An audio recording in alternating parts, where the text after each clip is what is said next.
بسم اللہ الرحمن الرحیم، الحمد للہ والصلاة والسلام علی رسول اللہ۔ السلام علیکم ورحمۃ اللہ وبرکاتہ۔ محترم ناظرین کرام، آپ دیکھ رہے ہیں ترجمان الکتاب یوٹیوب چینل، جہاں ہم علم، دلیل اور ایمان کے ساتھ پیش کرتے ہیں آپ کے مسائل اور ان کا حل۔ ناظرین کرام، آج ہم اپنے سلسلے عقیدہ حیات النبی صلی اللہ علیہ وسلم پر اجماع کے 10ویں حصے میں داخل ہو رہے ہیں۔ یہ حصہ نہایت جامع ہے کیونکہ آج ہم بات کریں گے حیات الانبیاء کی حقیقت پر، نبی کریم صلی اللہ علیہ وسلم کی دیگر انبیاء سے ملاقاتوں پر، انبیاء کی امامت کے واقعے پر، اور پھر دیکھیں گے کہ ائمہ اربعہ حنفیہ، مالکیہ، شوافیہ، حنابلہ کے نزدیک اس عقیدے کی کیا حیثیت ہے۔ یہ ایک علمی اور روحانی سفر ہے، لہذا آخر تک ضرور ساتھ رہیے، کیونکہ اس ویڈیو کے آخر میں آپ کو ایمان کو تازہ کرنے والا نکتہ اور ایک دل کو چھونے والی دعا بھی ملے گی انشاءاللہ۔ حضرات انبیاء کرام علیہم السلام سے ملاقات۔ حدیث ابو ہریرہ رضی اللہ عنہ، صحیح بخاری جلد 1 صفحہ 489، 481، جلد 2 صفحہ 684، 836، 838، صحیح مسلم جلد 1 صفحہ 96، ترمذی جلد 2 صفحہ 141، مصنف عبد الرزاق جلد 5 صفحہ 329، مسند احمد جلد 2 صفحہ 282، نسائی جلد 2 صفحہ 329، صحیح ابن حبان جلد 1 صفحہ 221۔ ترجمہ: حضرت ابو ہریرہ رضی اللہ عنہ سے روایت ہے کہ آن حضرت صلی اللہ علیہ وسلم نے فرمایا کہ شب معراج میں حضرت موسیٰ علیہ السلام سے میری ملاقات ہوئی۔ حضرت ابو ہریرہ رضی اللہ عنہ نے فرمایا کہ پھر آپ صلی اللہ علیہ وسلم نے حضرت موسیٰ علیہ السلام کا حلیہ بیان فرمایا اور کہا، بس وہ جوان تھے، میرا خیال ہے آپ نے فرمایا لمبے اور کھلے بالوں والے تھے، ایسے جیسے کہ قبیلہ شنوا کے مرد ہوتے ہیں۔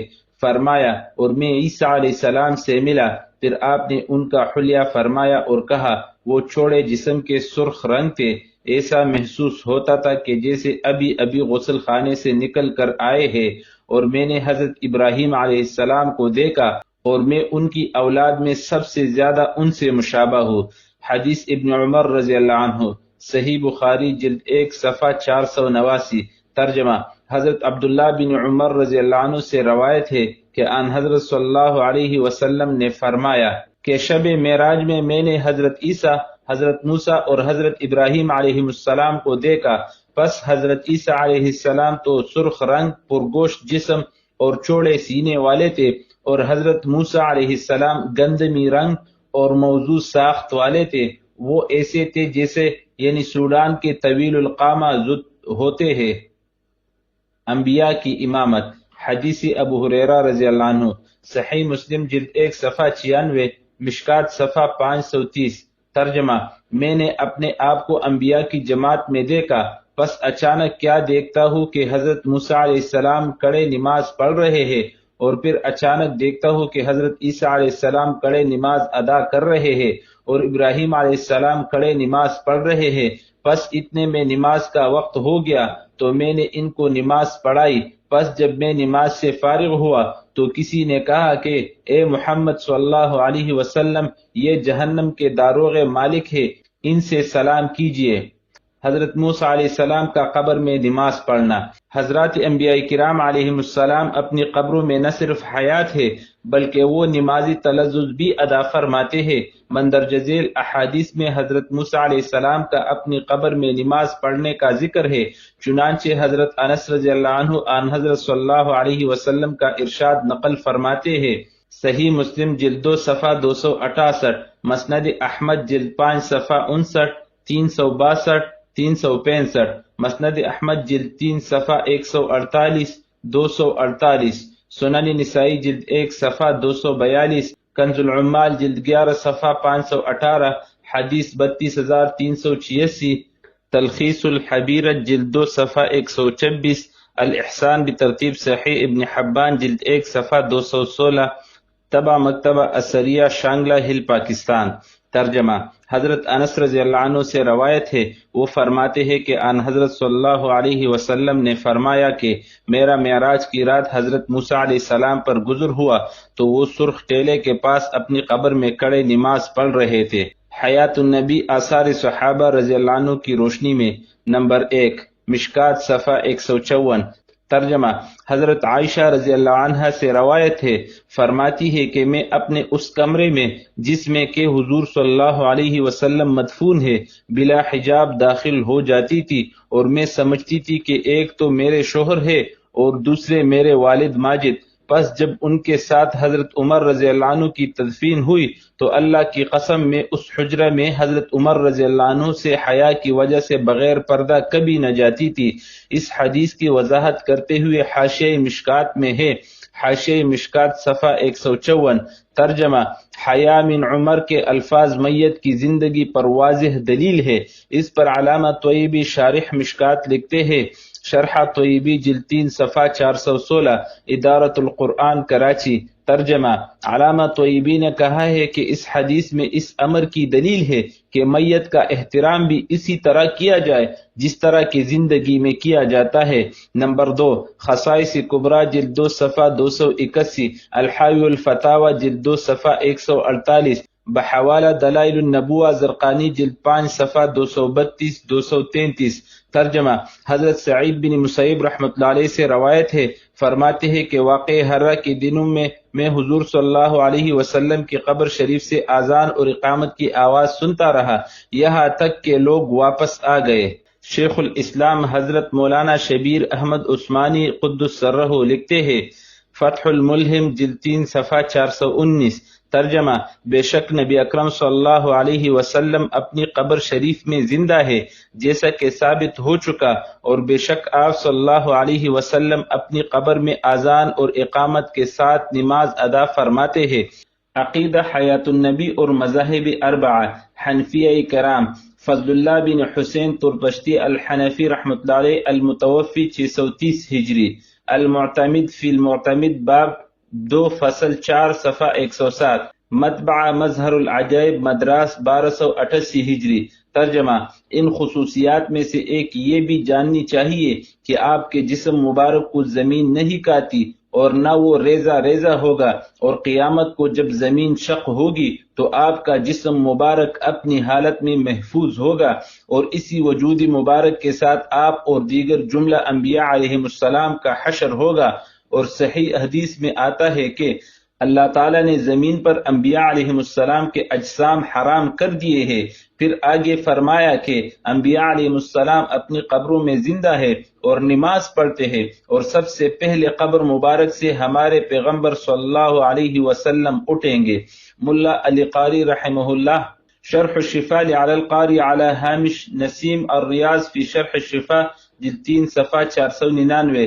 ترجمہ: عقیدہ جس پر پورا اعتماد ہے وہ یہی ہے کہ حضور اپنی قبر شریف میں زندہ ہے، اور اسی طرح تمام انبیاء اپنی اپنی قبروں میں زندہ ہے، اور ان کی ارواح قدسیہ کو عالم علوی اور عالم سفلی کے ساتھ ایک تعلق بھی ہوتا ہے جیسا کہ دنیاوی حالت میں تھا، پس وہ قلوب کے اعتبار سے عرشی اور جسم کے اعتبار سے فرشی ہے۔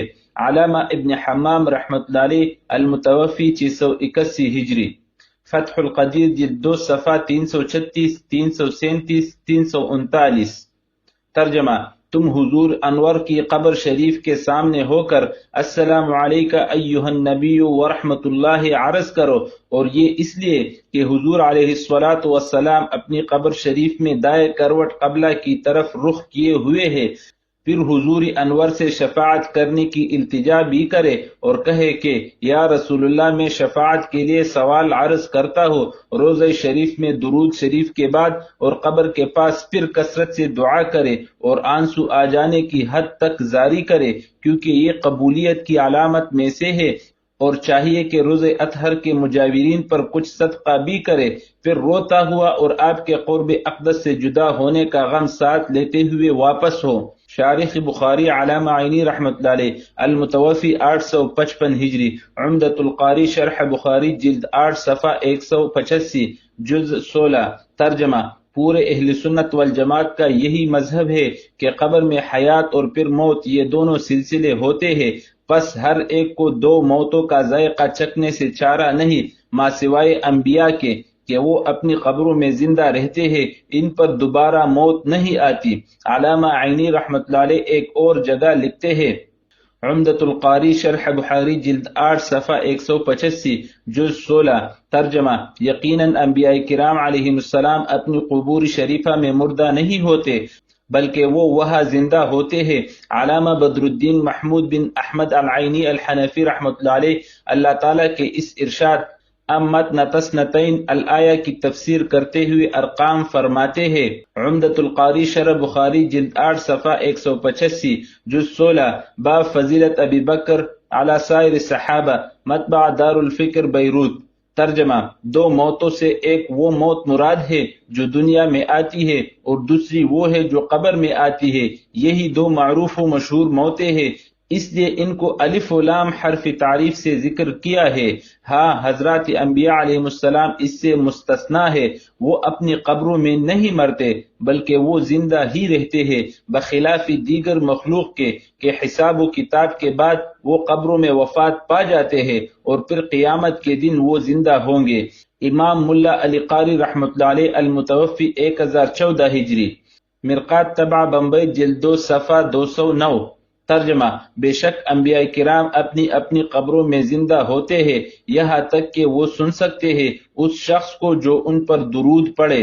حضرت شیخ عبدالحق محدث دہلوی رحمۃ اللہ علیہ المتوفی 1052 ہجری، اشعۃ اللمعات جلد 1 صفحہ 613، مطبع نور کشور لکھنؤ، ترجمہ: حضور انور کی حیات ایک متفق علیہ اجماعی مسئلہ ہے، کسی کا اہل حق میں سے اس میں اختلاف نہیں۔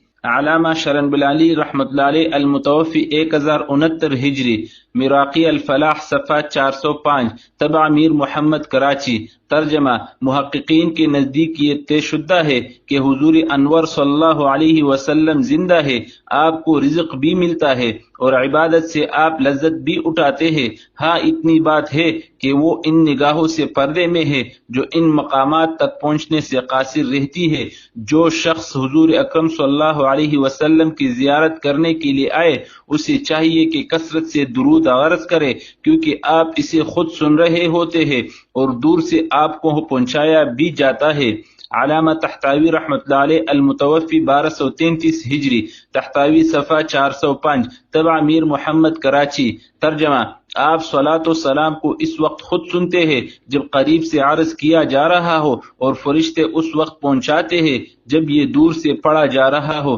علامہ ابن عابدین شامی رحمۃ اللہ علیہ المتوفی 1252 ہجری، رد المختار باب المغنم جلد 4 صفحہ 151، ایچ ایم سعید کراچی، ترجمہ: دار منتقی میں ہے کہ حضور صلی اللہ علیہ وسلم کی رسالت آپ کی وفات شریفہ کے بعد اب بھی حقیقتاً باقی ہے اور اسے صرف حکماً باقی کہنا خلاف اجماع ہے۔ میں کہتا ہوں امام اہل سنت امام اشعری رحمۃ اللہ علیہ کی طرف جو یہ بات منسوب کی گئی ہے کہ وہ آن حضرت صلی اللہ علیہ وسلم کی وفات کے بعد آپ کی حقیقتاً رسالت کے بقا کے منکر تھے، یہ ان پر افتراء اور بہتان ہے، کیونکہ ان کی اور ان کے تلامذہ کی کتابوں میں صراحتاً اس کے برعکس مذکور ہے۔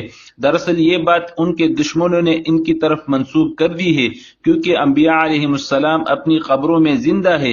اس افتراء کے خلاف امام عارف ابو القاسم قشیری رحمۃ اللہ علیہ نے اپنی کتاب میں رد کیا ہے۔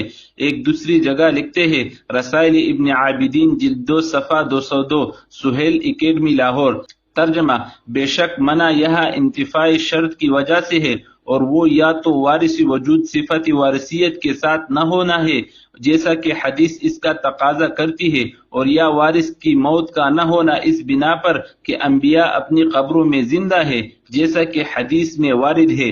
علامہ ابن عابدین شامی رحمۃ اللہ علیہ امام ابو الحسن اشعری رحمۃ اللہ علیہ کی طرف غلط منسوب عقیدہ کی تردید کرتے ہوئے لکھتے ہیں، شامی جلد 4 صفحہ 151، باب المغنم، ترجمہ: اس لیے کہ حضرات انبیاء کرام علیہم السلام اپنی قبروں میں زندہ ہے، اور امام ابو القاسم القشیری رحمۃ اللہ علیہ نے اس افتراء کی سختی سے تردید کی ہے۔ ایک دوسری جگہ لکھتے ہیں، رسائل ابن عابدین جلد 2 صفحہ 202، سہیل اکیڈمی لاہور۔ ترجمہ: حضرات انبیاء کرام علیہم السلام اپنی قبروں میں زندہ ہے، جیسا کہ حدیث شریف میں آیا ہے۔ علامہ محمد عابد سندی رحمۃ اللہ علیہ، المتوفی 1257 ہجری، رسائل مدنیہ صفحہ 41۔ ترجمہ: انبیاء کرام کی حیات میں کوئی شک نہیں اور نہ علماء میں سے کسی کا اس سے اختلاف ہے، بس آپ صلی اللہ علیہ وسلم اب دائمی طور پر زندہ ہے۔ نواب قطب الدین دہلوی رحمۃ اللہ علیہ، المتوفی 1289 ہجری، زندہ ہے انبیاء علیہم السلام قبروں میں، یہ مسئلہ متفق علیہ ہے، کسی کو اس میں خلاف نہیں کہ حیات ان کو وہ حقیقی جسمانی دنیا کی سی ہے۔ مظاہر حق جلد 1 صفحہ 445۔ حضرات مالکیہ، امام مالک رحمۃ اللہ علیہ، المتوفی 179 ہجری، نور الایمان بزیار آثار حبیب الرحمن صفحہ 14، مولانا عبد الحلیم فرنگی محلی، وکذالک فی وفاء الوفاء جلد 2 صفحہ 1363 مصر۔ ترجمہ: امام مالک رحمۃ اللہ علیہ سے منقول ہے کہ وہ اسے ناپسند کرتے تھے کہ کوئی شخص یوں کہے کہ میں نے حضور صلی اللہ علیہ وسلم کی قبر کی زیارت کی۔ امام مالک کے مقلدین میں سے ابن رشد اس کی تشریح یہ کرتے ہیں کہ اس ناپسندیدگی کی وجہ یہ ہے کہ زیارت کا لفظ عام طور پر موتا کے متعلق استعمال ہوتا ہے، اور حضور صلی اللہ علیہ وسلم وفات شریفہ کے بعد اب حیات تامہ سے زندہ ہے، اور یہ حیات آئندہ بھی اسی طرح رہے گا۔ یہ صرف آپ صلی اللہ علیہ وسلم ہی کا خاصہ نہیں بلکہ تمام انبیاء اس وصف میں آپ کے ساتھ شریک ہے۔ پس آپ غذائے حسی دنیاوی سے استغنا کے باوجود حیات کاملہ سے زندہ ہے۔ علماء مالکیہ میں سے امام قرطبی رحمۃ اللہ علیہ، تفسیر قرطبی جلد 5 صفحہ 265، امام ابو حیان اندلسی، بحر المحیط جلد 1 صفحہ 283، علامہ ابن الحاج، علامہ ابن رشد اندلسی اور ابن ابی جمرہ وغیرہم نے ان مسائل کا خوب تذکرہ کیا ہے۔ علامہ سمہوی رحمۃ اللہ علیہ، المتوفی 911 ہجری، وفاء الوفاء جلد 2 صفحہ 1352، مطبع السعادہ مصر۔ ترجمہ: وفات کے بعد آن حضرت صلی اللہ علیہ وسلم کی حیات میں کوئی شک نہیں، اور اسی طرح باقی تمام انبیاء علیہم السلام بھی اپنی قبروں میں زندہ ہے، اور ان کی یہ حیات شہداء کی اس حیات سے جس کا ذکر اللہ تعالیٰ نے قرآن کریم میں کیا ہے بڑھ کر ہے۔ ایک دوسرے مقام پر لکھتے ہیں، وفاء الوفاء جلد 2 صفحہ 1355۔ ترجمہ: بہرکیف حضرات انبیاء علیہ السلام کی حیات کے دلائل اس کے مقتضا ہے کہ یہ حیات ابدان کے ساتھ ہو جیسا کہ دنیا میں تھی، مگر خوراک سے وہ مستغنا ہے۔ حضرات شوافع میں سے امام بیقی رحمۃ اللہ علیہ اور امام سیوطی رحمۃ اللہ علیہ نے حیات انبیاء کے عنوان پر مستقل تصانیف سپرد قلم کی ہے۔ علامہ طویبی رحمۃ اللہ علیہ اور حافظ ابن حجر اسقلانی رحمۃ اللہ علیہ کے متعدد حوالے مباحث حدیثیہ کے ضمن میں آپ کے سامنے آ چکے ہیں، اور علامہ سبکی رحمۃ اللہ علیہ نے بھی انہی حقائق کی تصدیق فرمائی ہے۔ علامہ تاج الدین سبکی رحمۃ اللہ علیہ، المتوفی 777 ہجری، حضرت انس رضی اللہ عنہ کی حدیث مذکور کا حوالہ دیتے ہوئے لکھتے ہیں، طبقات الشافعیۃ الکبریٰ جلد 3 صفحہ 411، طبعہ دار الاحیاء۔ ترجمہ: حضرت انس رضی اللہ عنہ سے روایت ہے کہ آن حضرت صلی اللہ علیہ وسلم نے فرمایا کہ حضرات انبیاء علیہم السلام اپنی قبروں میں زندہ ہے اور نماز پڑھتے ہیں۔ جب یہ بات ثابت ہو گئی کہ حضرت محمد صلی اللہ علیہ وسلم زندہ ہے تو زندہ کے لیے لازم ہے کہ یا تو وہ عالم ہو اور یا جاہل، اور یہ بات تو ہرگز جائز نہیں کہ ان حضرت صلی اللہ علیہ وسلم جاہل ہو، معاذ اللہ، تو لا محالہ آپ صلی اللہ علیہ وسلم عالم ہوں گے۔ دوسرے مقام پر لکھتے ہیں، جلد 3 صفحہ 412۔ ترجمہ: ہمارے نزدیک آن حضرت صلی اللہ علیہ وسلم زندہ ہے، حس و علم سے موصوف ہے، اور آپ پر امت کے اعمال پیش کیے جاتے ہیں اور آپ کو صلاۃ و سلام پہنچائے جاتے ہیں جس طرح کہ ہم بیان کر آئے ہیں۔ نیز علامہ سبکی رحمۃ اللہ علیہ اپنا عقیدہ بیان کرتے ہوئے لکھتے ہیں، طبقات جلد 6 صفحہ 266۔ ترجمہ: ہمارے عقیدہ میں یہ بات داخل ہے کہ انبیاء علیہم السلام اپنی قبروں میں زندہ ہے، تو پھر ان پر موت کہا؟ پھر آگے فرمایا کہ امام بہقی نے حضرات انبیاء علیہ السلام کی قبروں میں حیات پر ایک رسالہ تصنیف فرمایا ہے جو خود ہم نے سنا ہے، اور جن لوگوں نے امام ابو الحسن اشعری رحمۃ اللہ علیہ کی طرف یہ غلط بات منسوب کی ہے، اشاعرہ نے سختی سے اس کا رد کیا ہے۔ حافظ ابن حجر رحمۃ اللہ علیہ، المتوفی 852 ہجری۔ فتح الباری جلد 7 صفحہ 22 طبعہ مصر۔ ترجمہ: آن حضرت صلی اللہ علیہ وسلم کی قبر مبارک میں زندگی ایسی ہے جس پر پھر موت وارد نہیں ہوگی، بلکہ آپ ہمیشہ زندہ رہیں گے، کیونکہ حضرات انبیاء علیہ السلام اپنی قبروں میں زندہ ہے۔